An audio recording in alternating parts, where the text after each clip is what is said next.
బండి భగీరథ్ విషయంలో సిట్టు వేయడం అంటేనే కేసును నీరుగార్చడం. ఇలా సిట్ ఎందుకు? సీదా కంప్లైంట్ ఉంది కదా. అసలు కంప్లైంట్ వచ్చి 4 రోజులైనా ఇప్పటిదాకా ఎందుకు అరెస్ట్ చేయలేదు? డైరెక్ట్గా ఇప్పుడు మా బీఆర్ఎస్ పార్టీ మా క్రిషాంకో లేకపోతే మా నల్లబాలో రీట్వీట్ చేస్తే రాత్రి 1 గంటగా చెతకపోయినావు కదా.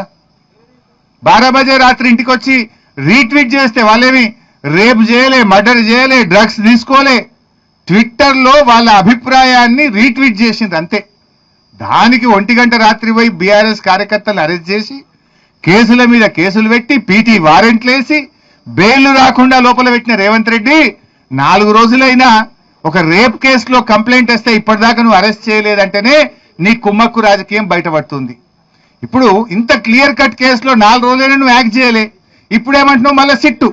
నువ్వు ఇప్పటికి ఎన్ని సిట్లు వేసినావు? 10 సిట్లు వేసిండు రేవంత్ రెడ్డి. ఒక్క సిట్ అన్నా ఇప్పటికేమైనా రిపోర్ట్ ఇచ్చిందా? నీ 10 సిట్ల రిపోర్ట్లు బయట పెట్టి ఫస్ట్. ఇప్పటిదాకా 10 సిట్లు వేసినావు రేవంత్ రెడ్డి. ఏ సిట్ అన్నా తేల్చిందా? ఏ సిట్టు మీద చర్యలు జరిగినాయా? నువ్వు ఇక్కడ కూడా సిట్టు వేయడం అంటే నీరుగార్చడమే కేసును. ఉద్దేశపూర్వకంగా కుమ్మక్కై నువ్వు ఇలా ఈ సిట్టు వేసి కేసును నీరుగార్చే ప్రయత్నం చేస్తున్నావు. లీగల్ ఇస్తాడు. ఇప్పుడు ఇంకోటి ఉంటుంది. నా డౌట్ ఇవాళ ఏంటంటే పార్లమెంట్ ఎన్నికలు రాగానే అప్పుడు సిట్ వేసిండు కదా, ఏది టెలిఫోన్ ట్యాపింగ్ లీకులు వస్తాయి. ఇట్లా అయిందట అట్లా అయిందట, సినిమా యాక్టర్లు అయిందని. మళ్ళీ పార్లమెంట్ ఎలక్షన్ కాగానే తప్పు సినిమా యాక్టర్లు ఎవరిది ట్యాప్ కాలేదు అని మళ్ళీ ప్రభుత్వమే చెప్పింది. మళ్ళా మొన్న సర్పంచ్ ఎన్నికలు మున్సిపాలిటీ ఎన్నికలు రాగానే మళ్ళీ సిట్టు లీకులన్నీ వచ్చినాయి. అలేవో మొన్న ఎలక్షన్లు అయిపోయినాయి, బంద్ అయింది. ఇప్పుడు బండి సంజయ్ గారిని కాపాడడానికి ఇవాళ పొద్దుకో రేపో మళ్ళీ లీకులు ఇస్తారు. ఇట్లా అయిందట అట్లా అయిందట, ఇందులో A1 ఈయనట, A2 ఈయనట, ఆయన పేరు పెట్టిరట, ఈయన పేరు పెట్టిరట అని రేవంత్ రెడ్డి ఎప్పుడు అవసరం ఉంటే అప్పుడు వాడుకుంటాడు దీన్ని. Leak master.